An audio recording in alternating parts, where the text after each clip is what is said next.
إنه لقرآن كريم في كتاب مكنون لا يمسه إلا المطهرون اعوذ باللہ من الشیطان الرجیم بسم اللہ الرحمن الرحیم۔ ناظرین کرام السلام علیکم ورحمۃ اللہ وبرکاتہ۔ ناظرین کرام، تفسیر کبیر سے درس کی سیریز کا ایک اور ایپیسوڈ لے کر ہم آپ کی خدمت میں ایک بار پھر حاضر ہیں۔ حسب سابق اس پروگرام میں میرے ساتھ شریک ہیں محترم مولانا عطاء المجیب لون صاحب۔ محترم مولانا صاحب کا اس پروگرام میں خیر مقدم ہے۔ گزشتہ پروگرام میں حضور حضرت مسلم موعود رضی اللہ تعالیٰ عنہ اس بات کو بیان کر رہے تھے کہ قرآن کریم کس طرح مختلف انبیاء پہ جو اتہامات و الزامات لگائے جاتے ہیں کس طرح ان کو صاف کرتا ہے، ان کو پاک کرتا ہے اور ان کو ان اتہامات سے مبرہ کرتا ہے۔ تو حضرت مسیح علیہ السلام کا تذکرہ حضور فرما رہے ہیں۔ تو حضور فرماتے ہیں حضرت مسیح علیہ السلام کے اپنے متبعین نے بھی ایک شدید الزام ان پر لگایا تھا کہ وہ نعوذ باللہ من ذالک صلیب پر مر گئے تھے، حالانکہ صلیبی موت تورات کے مطابق لعنتی موت ہوتی ہے۔ چنانچہ عہد نامہ جدید میں لکھا ہے کہ مسیح جو ہمارے لیے لعنتی بنا، اس نے ہمیں مول لے کر شریعت کی لعنت سے چھڑایا، کیونکہ لکھا ہے کہ جو کوئی لکڑی پر لٹکایا گیا وہ لعنتی ہے۔ قرآن کریم اس الزام کو بھی رد فرماتا ہے، چنانچہ حضرت عیسیٰ علیہ السلام کی زبانی فرماتا ہے وَالسَّلَامُ عَلَيَّ يَوْمَ وُلِدتُّ وَيَوْمَ أَمُوتُ وَيَوْمَ أُبْعَثُ حَيًّا۔ سورہ مریم کی آیت ہے۔ یعنی جو لوگ مجھ پر یہ الزام لگاتے ہیں کہ گویا میری پیدائش حرام کاری کے نتیجے میں بھی تھی، یعنی جو مجھ پر یہ الزام لگاتے ہیں کہ میری پیدائش حرام کاری کے نتیجے میں تھی، وہ بھی غلط کہتے ہیں، کیونکہ میری پیدائش پر خدا تعالیٰ کی طرف سے سلامتی نازل ہوئی تھی۔ اور جو لوگ کہیں گے کہ میں صلیب پر لٹکایا جا کر لعنتی موت مروں گا، وہ بھی غلطی کریں گے، کیونکہ میری موت بھی خدا تعالیٰ کی حفاظت میں ہوگی اور لعنت کی موت سے بچایا جاؤں گا۔ اور جو لوگ یہ کہیں گے کہ میں دوسروں کے گناہ اٹھا کر نعوذ باللہ من ذالک 3 دن سزا بھگتوں گا، وہ بھی غلطی کریں گے، کیونکہ میرا بعث بعد الموت بھی خدا تعالیٰ کی سلامتی سے شروع ہوگا۔ حضرت مسیح کا مسیحیوں کی مذمومہ صلیبی موت کے بعد دوزخ میں جانا اور گویا ان کی موت کا لعنت کے اثر کے نیچے ہونا انجیل نقودیمس سے ثابت ہے۔ نیز پطرس کی انجیل ہے میں لکھا ہے، کیونکہ مسیح نے بھی ایک بار گناہوں کے واسطے دکھ اٹھایا، یعنی راست بازوں نے ناراستوں کے لیے، تاکہ وہ ہم کو خدا کے پاس پہنچائے، کہ وہ جسم کے حق میں تو مارا گیا لیکن روح میں زندہ کیا گیا، جس میں ہو کے اس نے ان روحوں کے پاس جو قید تھی جا کے منادی کی، جو آگے نافرما بردار تھیں، جس وقت کہ خدا کا صبر نوح کے دنوں میں جب کشتی تیار ہوئی تھی انتظار کرتا۔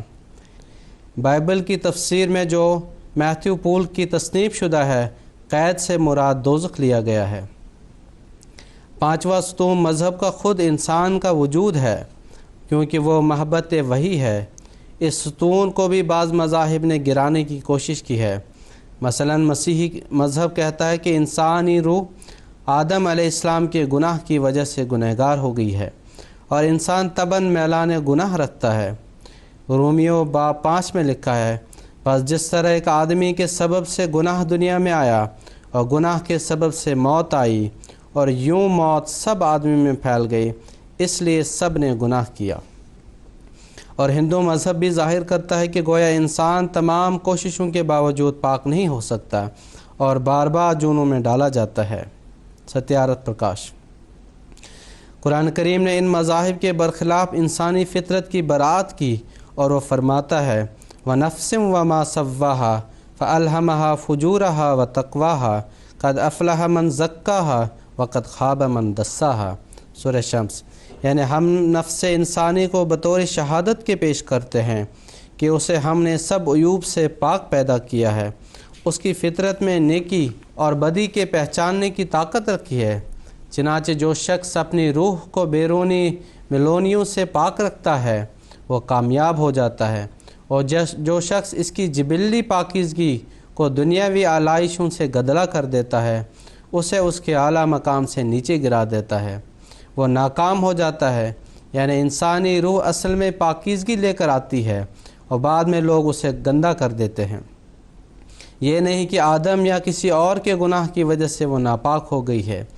اسی طرح تناسخ کے چکر کا اس طرح رد کرتا ہے، الذین تتوفاہم الملائکۃ طیبین یقولون سلام علیکم ادخلوا الجنۃ بما کنتم تعملون، سورہ نحل۔ یعنی وہ لوگ جن کی جان فرشتے اس حالت میں نکالتے ہیں کہ وہ پاک ہوتے ہیں، فرشتے ان سے کہتے ہیں خدا تعالیٰ کی طرف سے دائمی سلامتی تم کو ملے گی۔ اسلام کا لفظ جو اسم ہے دائمی سلامتی پر دلالت کرتا ہے۔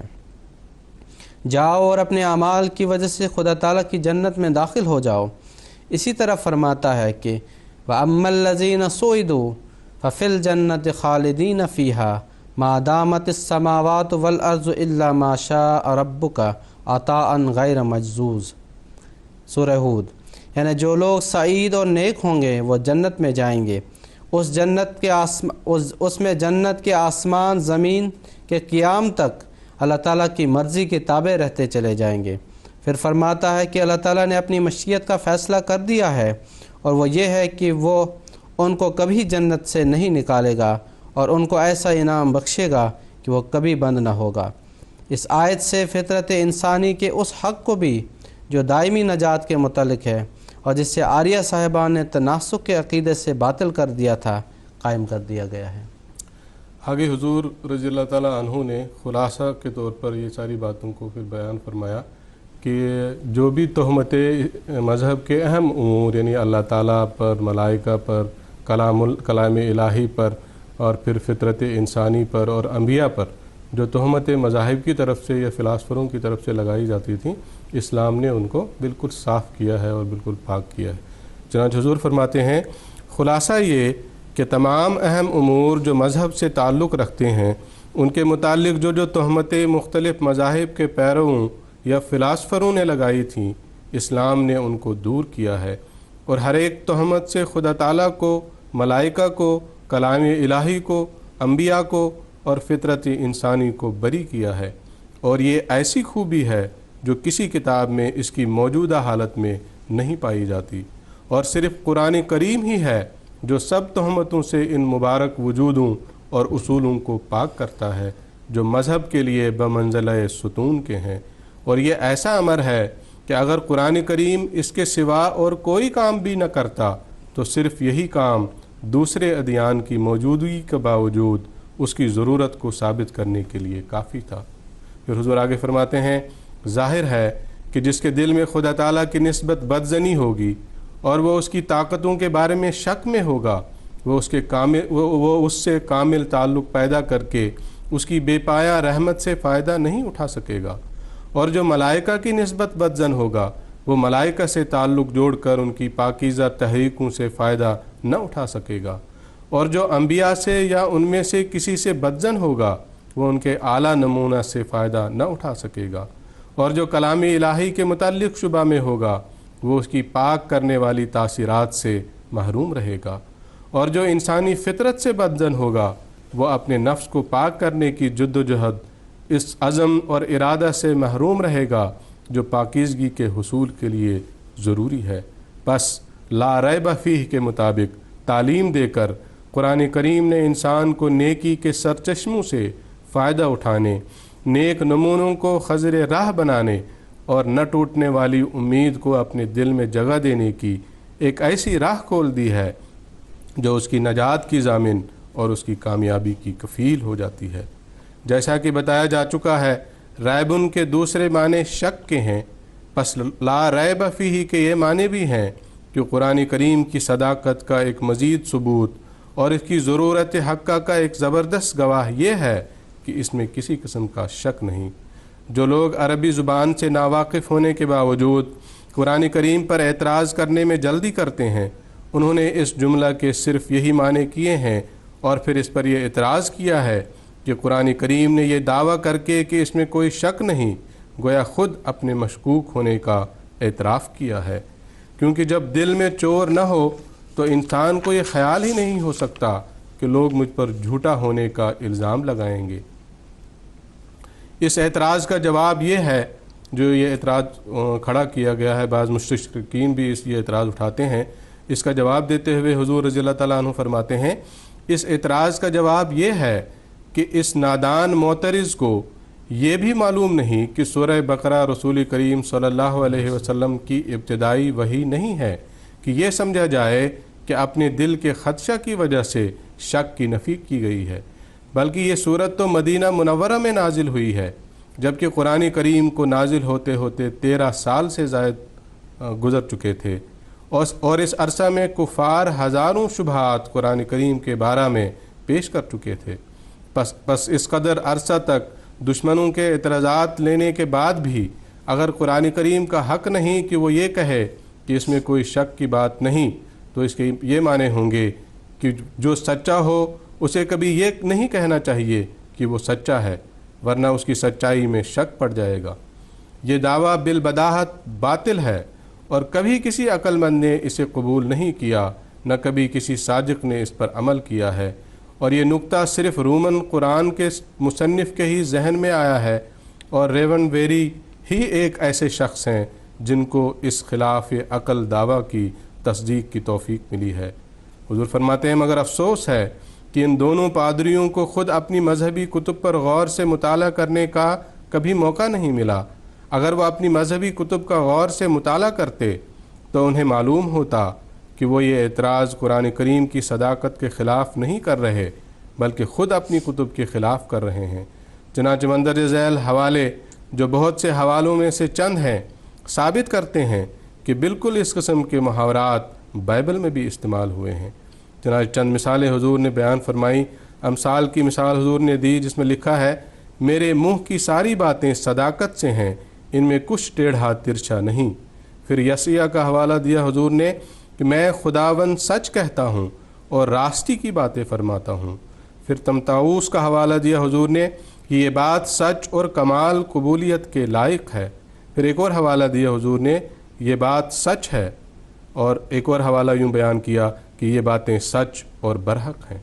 پھر ان حوالوں کے تعلق سے حضور فرماتے ہیں، ان حوالہ جات سے ظاہر ہے کہ اپنی سچائی پر زور دینے کے لیے عہد نامہ قدیم اور جدید دونوں نے بالکل قرآن کریم کے مشابہ الفاظ استعمال کیے ہیں، اور اگر اس قسم کے محاوروں کے استعمال سے یہ ثابت ہوتا ہے کہ قائل یعنی کہنے والا اپنی سچائی کی نسبت شبہ رکھتا ہے، تو یہ شبہ بہت زیادہ مصنفین عہد نامہ قدیم اور جدید کے دل میں پایا جاتا تھا، مگر حق یہ ہے کہ یہ اعتراض نہ بائبل پر پڑتا ہے نہ قرآن کریم پر، کیونکہ جب شبہات پیش کیے جائیں تو اپنے دعویٰ کی سچائی پر زور دینے کے لیے ایسے کلمات کا استعمال شک پر نہیں بلکہ یقین پر دلالت کرتا ہے، اور قرآن کریم میں یہ الفاظ ابتدائی صورتوں میں استعمال نہیں کیے گئے بلکہ ایک لمبے عرصہ کی مخالفت کے بعد استعمال کیے گئے۔ اوپر کا جواب امر واقعہ کے لحاظ سے ہے، ورنہ میرے نزدیک اس کتاب میں جو عالم الغیب خدا کی طرف سے نازل ہوئی ہو، اگر شروع میں بھی ایسے کلمات پائے جائیں تو کسی شک پر دلالت نہیں کرتے، کیونکہ گو بندہ نہیں جانتا کہ اس کے دعویٰ لوگ کس نگاہ سے دیکھیں گے، مگر خدا تعالیٰ تو جانتا ہے کہ اس کے نازل کردہ کلام سے لوگ کس طرح پیش آئیں گے، اور وہ اپنے علم کی بنا پر ایسے کلمات شروع میں ہی استعمال کر سکتا ہے، اور اس کا ایسا کرنا اس کے متشکک ہونے کا ثبوت نہ ہوگا بلکہ اس کے عالم الغیب ہونے کا ثابت ہوگا۔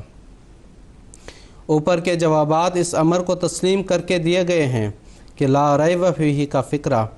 محض صداقت قرآن کریم کی تاکید کے لیے استعمال ہوا ہے، مگر میرے نزدیک ریبون کے معنی اگر صرف شک کے بھی کیے جائیں تو اس صورت میں بھی یہ صرف صداقت کی تاکید کے طور پر استعمال نہیں ہوا بلکہ اپنے اندر مزید صداقتیں رکھتا ہے جو قرآن کریم کے سچے ہونے کے دلائل پر مشتمل ہے۔ چنانچہ اس میں کوئی شک نہیں کہ ایک معنی تو یہ ہیں کہ یہ کلام ضرور سچا ہے، اور دوسرے معنی اس کے یہ بھی ہیں کہ اس میں کوئی شک کی بات نہیں۔ میں حل لغات کے موقع پر ثابت کر چکا ہوں کہ رائبن اس شک کو نہیں کہتے جو تحقیق کے راستہ میں ممد ہو۔ اور جس پر علمی ترقی کا مدار ہے، بلکہ رائبون اس شک کو کہتے ہیں جو بلا وجہ و بدظنی پر مبنی ہو، اور ان معنوں کی روح سے اس میں کوئی رائب نہیں کہ یہ معنی ہیں کہ قرآن کریم میں کوئی ایسی بات نہیں جو بدظنی اور صداقت کے انکار پر مشتمل ہو، یعنی اس میں جس قدر امور ہیں وہ تحقیقی ہیں، ظنی نہیں۔ اور یہ امر ظاہر ہے کہ قرآن کریم کا یہ دعویٰ کہ اس میں جس قدر امور ہیں تحقیقی ہے، ظنی نہیں، کوئی معمولی دعویٰ نہیں، بلکہ اگر یہ دعویٰ ثابت ہو جائے تو اس سے قرآن کریم کی صداقت پر ایک زبردست شاہد مہیا ہو جاتا ہے۔ چنانچہ ہم دیکھتے ہیں کہ قرآن میں جس قدر امور بھی بیان کیے گئے ہیں سب کے لیے دلائل مہیا کیے گئے ہیں۔ مثلاً بائبل، وید اور دیگر کتب خدا تعالیٰ کے وجود کو پیش کرتی ہیں، مگر اس کو ایک دعویٰ کے طور پر پیش کرتی ہیں، اس کے لیے کوئی دلیل نہیں دیتی۔ مگر قرآن کریم اگر خدا تعالیٰ پر ایمان لانے کا حکم دیتا ہے تو ایسا مطالبہ کرنے کی تائید میں دلائل بھی دیتا ہے، اور اللہ تعالیٰ کے وجود کو زبردست شواہد سے ثابت کرتا ہے۔ اسی طرح اگر وہ ملائکہ پر ایمان لانے کا حکم دیتا ہے تو ملائکہ کے موجود ہونے کا ثبوت بھی دیتا ہے۔ اگر وہ قبولیت دعا کا عقیدہ پیش کرتا ہے تو اس کی تائید میں دلیلیں بھی دیتا ہے۔ اگر انبیاء پر ایمان لانے کو کہتا ہے تو ان کی صداقت کے ثبوت بھی بہم پہنچاتا ہے۔ اگر باعث بعد الموت منواتا ہے تو اس میں عقیدہ کو براہین قویہ سے ثابت بھی کرتا ہے۔ غرض کوئی ایسا عقیدہ نہیں جسے قرآن کریم پیش کرتا ہو اور اس کی صداقت کے ثبوت میں اس نے دلائل بھی نہ دیے ہوں۔ چنانچہ ان امور کی تفصیل قرآن کریم کی مختلف آیات کی تفسیر میں آگے چل کر بیان ہوگی۔ پس لا ریب فیہ کہہ کر قرآن کریم نے اس امر کو پیش کیا ہے کہ گو قرآن کریم ایک کامل کتاب ہے، یعنی ہر ضروری امر کے متعلق اس میں بحث کی گئی ہے، پھر بھی وہ ظنی اور شکی امور کو پیش نہیں کرتا، بلکہ ہر امر کی دلیل ساتھ دیتا ہے اور تحقیق کے ساتھ ہر مسئلہ کو پیش کرتا ہے۔ اور یہ امر قرآن کریم کی افضلیت کا ایک زبردست ثبوت ہے، کیونکہ یہ امر تو آسان ہے کہ ایک دو امور جو تحقیقی طور پر ثابت ہو چکے ہوں ان کو بدلائل بیان کر دیا جائے، لیکن یہ امر نہایت مشکل ہے کہ ہر ضروری امر کے متعلق بحث بھی کی جائے اور پھر ہر بات کا دلائل کے ساتھ ثابت بھی کیا جائے، اور ظن اور گمان کی حد سے نکال کر یقین اور وثوق کے مقام پر کھڑا کر دیا جائے۔ ظاہر ہے کہ جو کتاب اپنے تمام دعاوی کو اس طرح پیش کرے گی اس کے سچا ہونے میں کسی منصف مزاج کو شک اور تردد نہ ہو سکے گا۔ آگے حضرت مسلم موعود رضی اللہ تعالیٰ عنہ نے لا ریب فیہ کے جو الفاظ ہیں اس کے یہ معنی بھی بیان فرمائے کہ یہ آخری ہدایت ہے جو قرآن مجید کی صورت میں اللہ تعالیٰ نے نازل فرمائی، اور یہ بھی فرمایا کہ ان الفاظ میں یہ پیشگوئی بھی ہے کہ یہ شریعت جو ہے آگے کبھی بھی منسوخ نہیں ہوگی بلکہ ہمیشہ کے لیے قائم رہے گی۔ چنانچہ اس سلسلے میں حضور آگے فرماتے ہیں لا ریب فیہ کے ایک معنی یہ بھی ہے کہ قرآن کریم کے محفوظ ہونے میں کوئی شک نہیں، اور ذالک الکتابوں کے بعد یہ الفاظ اس مضمون پر دلالت کرتے ہیں کہ اس کتاب کے بعد کوئی اور کتاب نازل نہ ہوگی اور یہ دنیا کے لیے آخری ہدایت نامہ ہے، کیونکہ جیسا کہ بتایا جا چکا ہے ذالک الکتابوں کا ایک مفہوم یہ ہے کہ یہ کامل کتاب ہے اور تمام انسانی ضروریات کے پورا کرنے کا سامان اس میں موجود ہے۔ اس قسم کی کتاب کے بعد دوسری کتاب اسی صورت میں نازل ہو سکتی ہے جب وہ محفوظ نہ رہے، کیونکہ نئے قانون کی دو ہی صورت میں ضرورت ہوتی ہے، یا تو اس وقت جب کہ پہلا قانون ناقص ہو اور کسی وقت جا کر لوگوں کی ضروریات کے پورا کرنے سے قاصر ہو جائے، یا پھر اس صورت میں کہ پہلا قانون دنیا سے کلی طور پر یا جزوی طور پر مفقود ہو جائے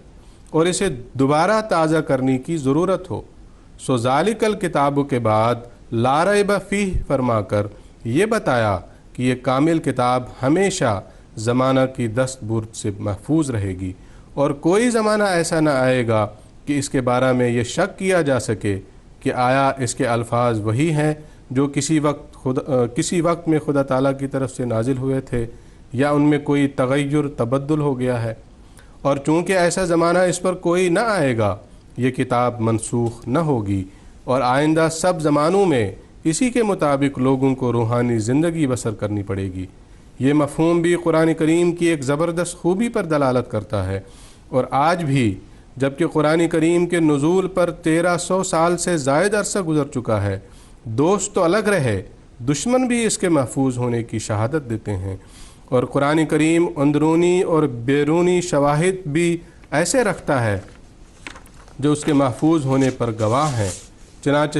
سر ولیم میور جیسا شخص بھی اس کے بارے میں گواہی دیتا ہے کہ there is otherwise every security internal and external that we possess that text which Muhammad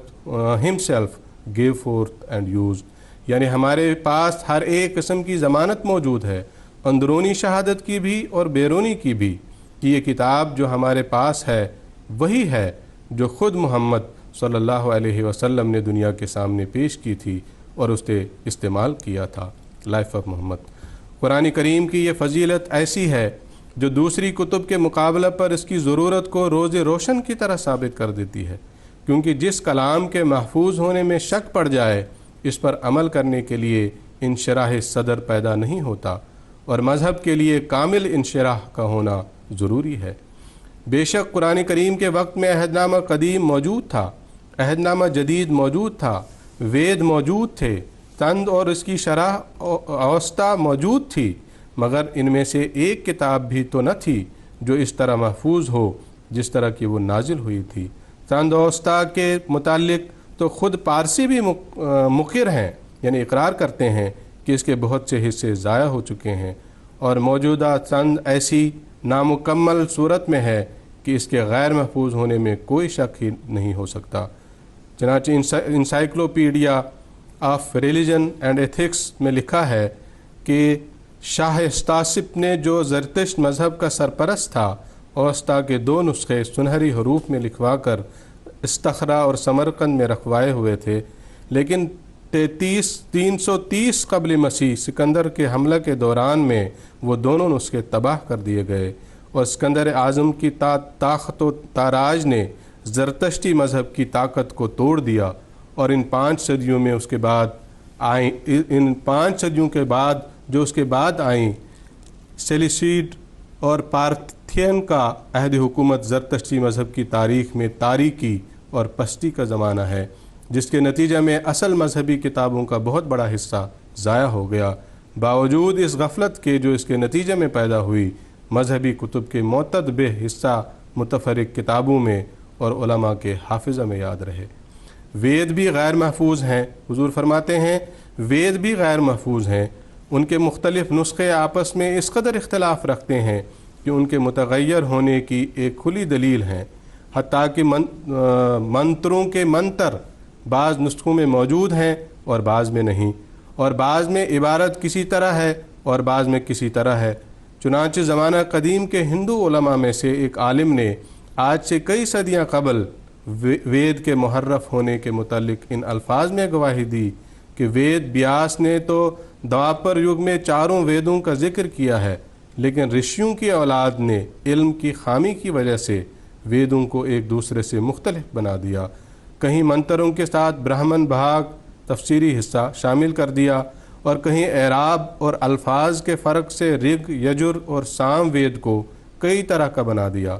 بعض جگہ ازراہ تشریح و عام خیالات کے ذریعہ نیز کلپ سوتروں کو ایشوری کلام میں شامل کر کے انہیں مختلف شکلوں میں تبدیل کیا گیا ہے۔ آگے حضور فرماتے ہیں ویدوں کے غیر محفوظ ہونے کے متعلق جو کچھ اوپر لکھا گیا ہے اس کی تائید زمانہ حال کے ہندو اور آریہ سماجی پنڈت بھی کرتے ہیں، جس سے وید کی موجودہ حالت کا پتہ لگتا ہے۔ چنانچہ پنڈت جے دیو شرما اپنے سام وید بھاش یعنی اس کی تفسیر کے صفحہ نمبر 295 میں لکھتے ہیں کہ سام وید کے کئی نسخوں میں آرنیک کانڈ یعنی باب نہیں ہے۔ اسی طرح پنڈت تلسی رام سوامی اپنے سام وید بھاش میں لکھتے ہیں کہ سام وید کا جو نسخہ پنڈت ستیہ بھرت سام شرمی نے چائے کیا ہے اس میں مہانامنی سوکت نہیں ہے، حالانکہ یہ آرنیک کانڈ اور ہانامی سوکت آریوں کے شائع کردہ نسخہ مطبوعہ اجمیر میں موجود ہیں۔ یعنی حضور یہ بعض حوالے پیش کر کے بیان فرما رہے ہیں کہ بعض ویدوں میں موجود ہیں اور بعض ویدوں میں یہ موجود نہیں ہیں، جو اس بات کا قطعی ثبوت ہے کہ ان میں تحریف اور تبدیل ہوئی ہے۔